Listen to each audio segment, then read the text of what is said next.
How to install Zen Cart from Softaculous.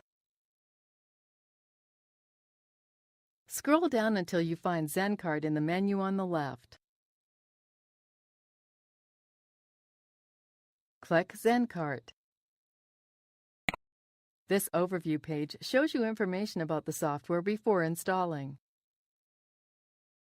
Click Install. The default settings here should work for most purposes.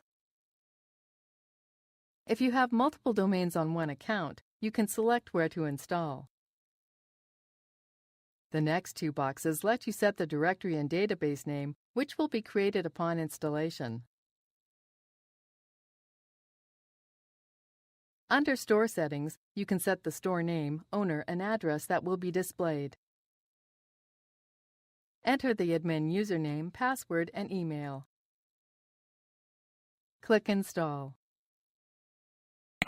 After a moment, the software will be installed. To view your new site, click this link. That's it! You now know how to install Zen Cart from Softaculous.